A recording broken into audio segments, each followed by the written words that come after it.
बिस्मिल्लाहिर्रहमानिर्रहीम। आज हमारा टॉपिक है पेंटोज़ फास्फेट शंट। ये पेंटोज़ फास्फेट शंट हर दूसरे स्टूडेंट को थोड़ा मुश्किल लगता है। उसकी रीज़न ये है कि पेंटोज़ फास्फेट शंट का असल में मीनिंग नहीं पता होता कि ये है क्या, ये हमारे बॉडी के अंदर किस मकसद के लिए हो रहा होता है, अगर ये ना हो तो क्या हो सकता है हमें। तो इसके ना बेसिक कंसेप्ट का नहीं पता होता। बाकी पेंटोज़ फास्फेट शंट को हर किसी ने रट्टा लगाया होता है, बस वो रट्टा भी मोस्टली भूल जाता है। लेकिन आज हम देखेंगे कि पेंटोज़ फास्फेट शंट दरअसल है क्या। पेंटोज़ का मतलब होता है 5 कार्बन वाला। लफ्ज़ पेंटा, मोनो, डाई, ट्राई, पेंटा।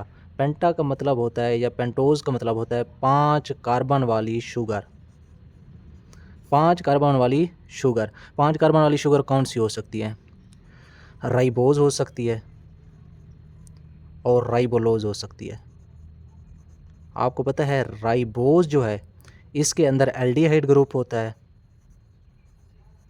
और राइबोलोज़ के अंदर क्या होता है? कीटोन ग्रुप होता है। बाकी ये भी 5 कार्बन वाली शुगर है, ये भी 5। पेंटोज़ का तो मतलब है 5 कार्बन वाली शुगर। फॉस्फेट का क्या मतलब है? यानी इसके जो इंटरमीडिएट होंगे उसके अंदर फास्फोरिलेशन होगी, PO4 नेगेटिव फॉस्फेट बॉन्ड की अटैचमेंट होती है। लफ्ज़ शंट का क्या मतलब है? अच्छा, आपने सुना हुआ है लफ्ज़ बाईपास।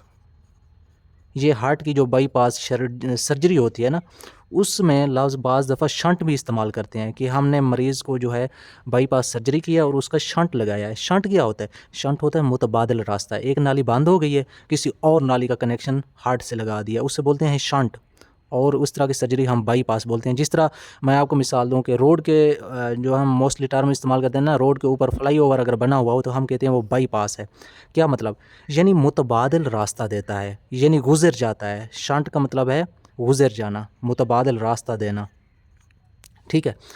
तो क्या मतलब? यानी इसके अंदर, इस प्रोसेस के अंदर ग्लूकोज़ का मॉलिक्यूल होगा, वो पहले कन्वर्ट होगा इन 5 कार्बन वाली शुगर में, और इन 5 कार्बन वाली शुगर में से कन्वर्ट होके फिर दोबारा ग्लूकोज़ बन जाएगा। तो ये ग्लूकोज़ का इस चक्कर को लगाना, यानी इस राइबोज़ या और राइबोलोज़ में से गुज़र के दोबारा वापस आ जाना, इसको बोलते हैं बाईपास। ठीक है? यानी ऊपर से गुज़र के फिर आ गया है वापस, तो ये है बाईपास, या इसे बोलते हैं शंट। तो हम बोलेंगे पेंटोज़ फास्फेट शंट जो है ये एक ऐसा बाईपास है जिसके अंदर ग्लूकोज़ जो है ये पेंटोज़ से गुज़रता है और दोबारा ग्लूकोज़ में कन्वर्ट हो जाता है। तो ये पेंटोज़ में से गुज़रता क्यों है? आपको पता है जो राइबोज़ और राइबोलोज़ हैं, यानी जो पेंटोज़ शुगर हैं, ये कितना ज़रूरी है?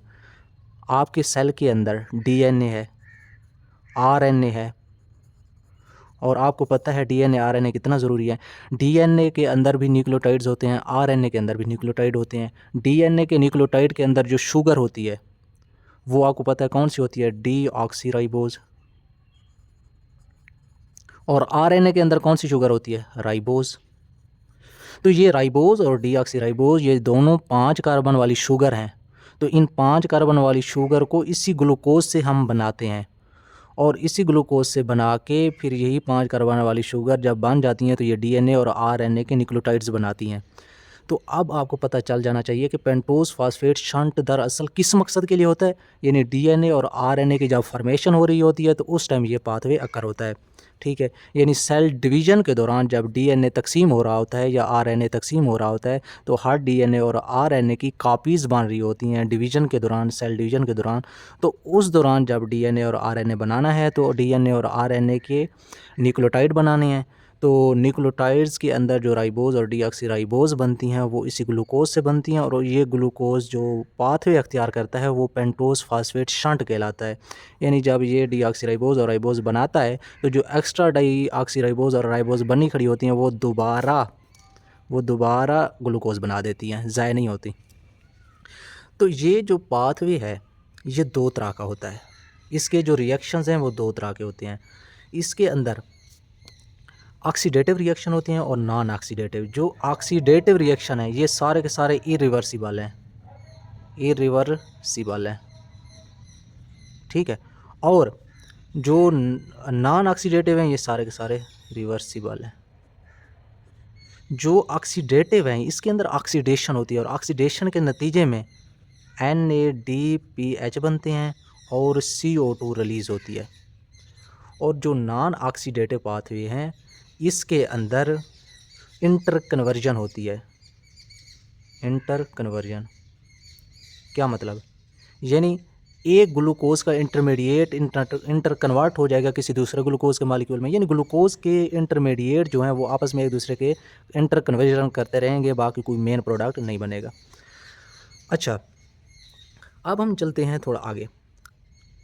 ये मैंने आपको डीएनए का जो न्यूक्लियोटाइड है उसकी स्ट्रक्चर बताई हुई है कि न्यूक्लियोटाइड किस तरह का होता है। यहाँ कोई ना कोई नाइट्रोजीनियस बेस होगी, यानी एडिनिन मैं लगा देता हूँ, थायामीन भी हो सकती है, साइटोसिन भी हो सकती है, गवानीन भी हो सकती है, कोई नाइट्रोजीनियस बेस होगी।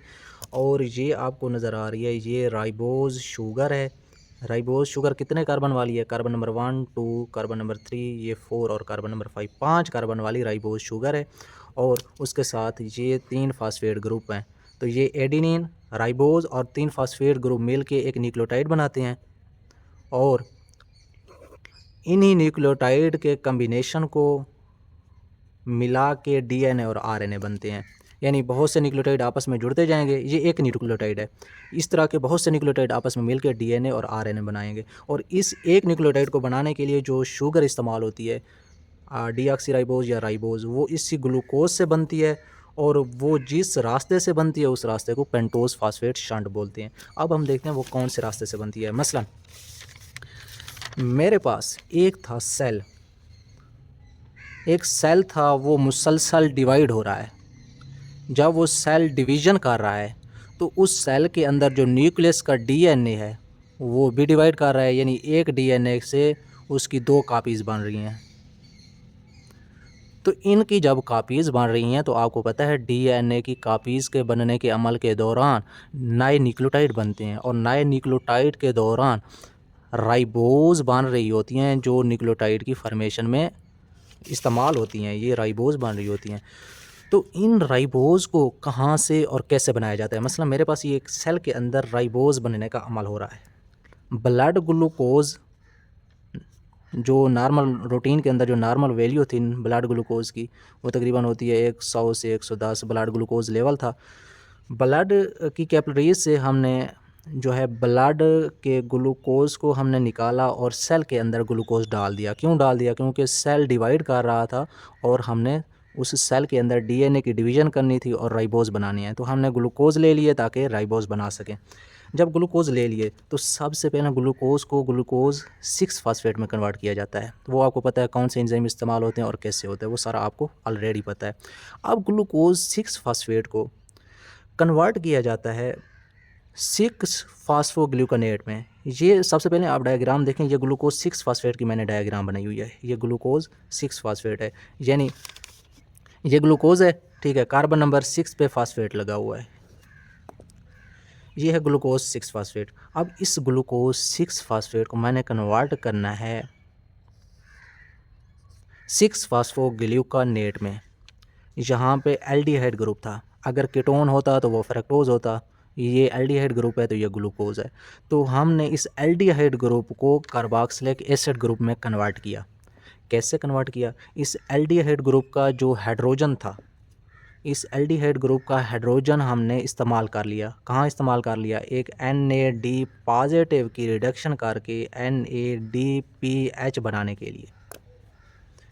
तो ये एक NADPH की फॉर्मेशन हुई और एल्डिहाइड ग्रुप जो है कार्बोक्सिलिक एसिड में कन्वर्ट हो गया। अब इसका नाम बन गया है 6 फास्फोग्लूकोनेट। 6 फास्फो का मतलब ये है कि कार्बन नंबर 6 के ऊपर फास्फेट ग्रुप है, और ये ग्लूकोनेट जो NAT आखिर पे इस्तेमाल होता है, ये कार्बोक्सिलिक एसिड की निशानी है कि ये कार्बोक्सिलिक एसिड है। अब जब 6 फास्फोग्लूकोनेट बन जाता है तो इस दौरान एंजाइम कौन सा इस्तेमाल होता है? तो वो एंजाइम आपको पता होना चाहिए कि ये हाइड्रोजन रिमूव करा रहा है। देखो ग्लूकोज 6 फास्फेट से हमने हाइड्रोजन निकाल के NADP को दिया है, तो ये एंजाइम भी डीहाइड्रोजिनेज होगा। कौन सा डीहाइड्रोजिनेज? Glucose 6 phosphate dehydrogenase. ये मैं ज़्यादा एंजाइम नहीं लिख सकता, आपने याद कर लेना है, ग्लूकोज 6 फास्फेट डीहाइड्रोजिनेज। अब जब 6 फास्फोग्लूकोनेट बन गया है तो अगले स्टेप में क्या होगा? अगला स्टेप इस तरह होगा कि 6 फास्फोग्लूकोनेट ये जो है ये कन्वर्ट हो जाएगा 3 कीटो फास्फोग्लूकोनेट में। क्या हुआ है? कार्बन नंबर जो 3 था, ये कार्बन नंबर 1 है, ये कार्बन नंबर 2 है, कार्बन नंबर 3 है। इस कार्बन नंबर 3 के ऊपर जो 2 हाइड्रोजन थे, ये दोनों हाइड्रोजन रिमूव हो गए हैं। क्यों रिमूव हो गए हैं? इन्होंने क्या कराया है, एक NADP मॉलिक्यूल की रिडक्शन करके NADPH बनवाया है।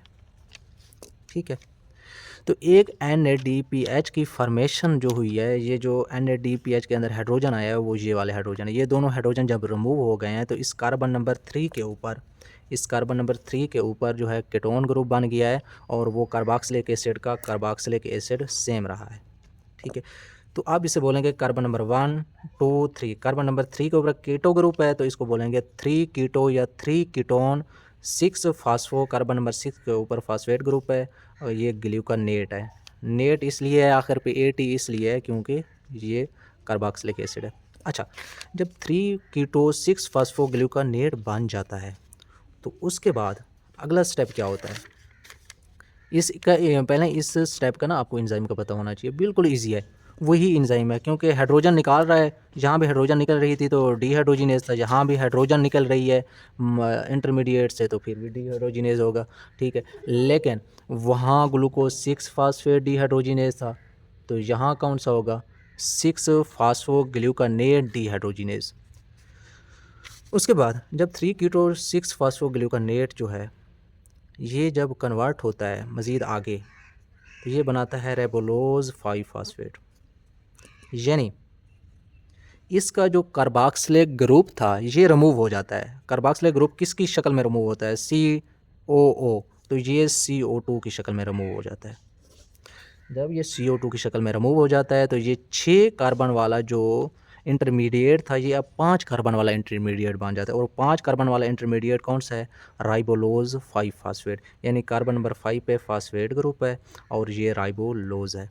ठीक है, अच्छा, राइबोज मैंने पहले बताया है, अगर कीटो ग्रुप होगा तो राइबोलोज होगा, अगर एल्डिहाइड ग्रुप होता तो फिर राइबोज होता। ठीक है, तो लेकिन हमारे पास बनता है राइबोलोज। अब इस दौरान कौन सा एंजाइम इस्तेमाल होता है तो वो आपको पता होना चाहिए एंजाइम, क्योंकि यहाँ डी कार्बोक्सिलेशन हो रही है, CO2 रिमूव हो रहा है तो यहाँ होगा डी कार्बोक्सिलेज। 3 कोटो 6 फास्फोग्लूकानेट डी कार्बोक्सिलेज एंजाइम। अब जब राइबोलोज 5 फास्फेट बन जाता है तो हमने बनाना था राइबोज, क्योंकि राइबोज ने DNA और RNA की फॉर्मेशन करानी थी। ठीक है, तो अब हमने राइबोज बनाना है तो राइबोलोज 5 फास्फेट जो है ये 2 इंटरमीडिएट में कन्वर्ट हो सकता है। इसके पास 2 ऑप्शन है, या तो ये राइबोलोज 5 फास्फेट कन्वर्ट होकर राइबोज बना सकता है, ठीक है, या ये राइबोलोज 5 फास्फेट कन्वर्ट होकर जेलोलोज 5 फास्फेट बना सकता है। अब हम देखेंगे राइबोज 5 फास्फेट क्या है और राइबोलोज 5 फास्फेट क्या है। अगर इसका ये कीटो ग्रुप इसके कार्बन नंबर 1 पे शिफ्ट हो जाता है और वहाँ एल्डिहाइड ग्रुप बना देता है इस तरह का, तो ये बनता है राइबोज 5 फास्फेट। और इस राइबोज 5 फास्फेट की फॉर्मेशन के लिए कौन सा एंजाइम इस्तेमाल होता है? राइबोज 5 फास्फेट कीटो आइसोमेरेज। यानी कीटोन ग्रुप की हमने आइसोमराइजेशन करके एल्डिहाइड ग्रुप में कन्वर्ट किया है तो ये कीटो आइसोमेरेज एंजाइम होगा। ठीक हो गया, तो ये जो राइबोज 5 फास्फेट हमारे पास बनता है, ये आपको पता है राइबोज 5 फास्फेट, ये एल्डिहाइड ग्रुप है, इधर मैंने कार्बोक्सिल लगा दिया। राइबोज 5 फास्फेट, ये जो राइबोज है ये हमारा इस्तेमाल होता है DNA और RNA की फॉर्मेशन में। तो ठीक है, हमारे पास मेन प्रोडक्ट बन गया, जान छूट गई नहीं।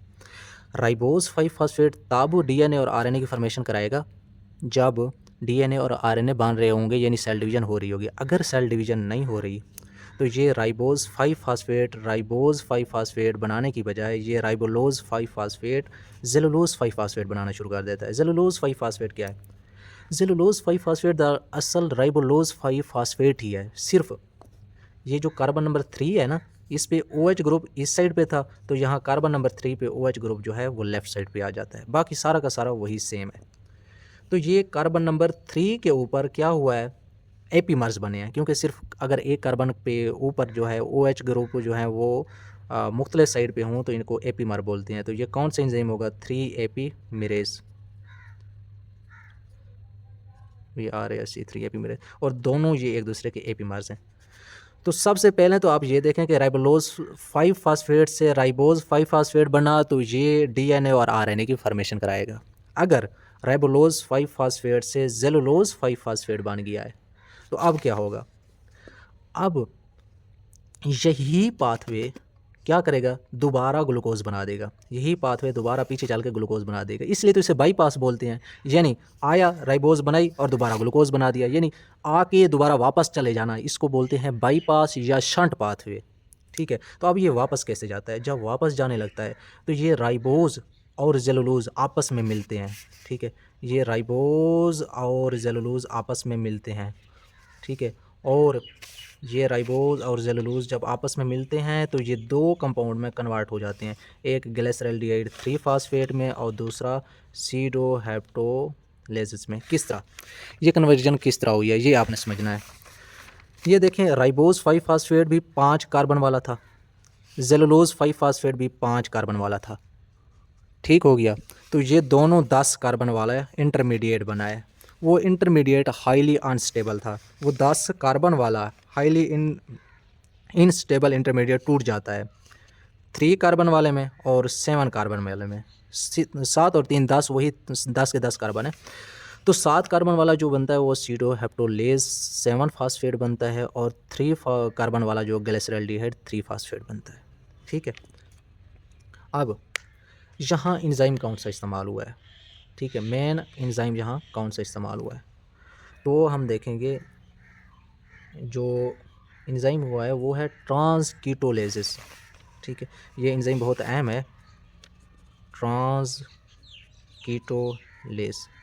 इस ट्रांसकीटोलेस जो एंजाइम है ना, ये 2 कार्बन को ना ट्रांसफ़र कराता है। किस तरह, इस ट्रांसकीटोलेस का काम है कि एक जगह से 2 कार्बन पकड़ के कहीं और लेके जाकर किसी और कंपाउंड से लगाना। इस ट्रांसकीटोलेस ने इस राइबोज के 2 कार्बन पकड़े और 2 कार्बन दे दिए इसको।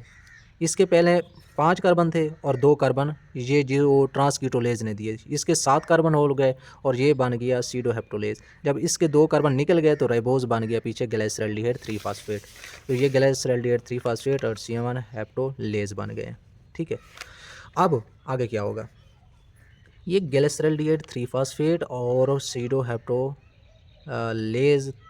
फास्फेट जो है ये मज़ीद दोनों आपस में मिलते हैं, ये मज़ीद दोनों आपस में मिल जाते हैं और जब मिल जाते हैं तो ये दोबारा 10 कार्बन वाला कंपाउंड बन गया।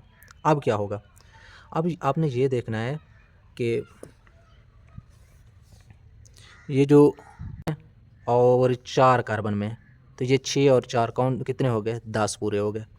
तो 6 कार्बन वाला फ्रक्टोज 6 फास्फेट और 4 वाला अरेथ्रोज 4 फास्फेट।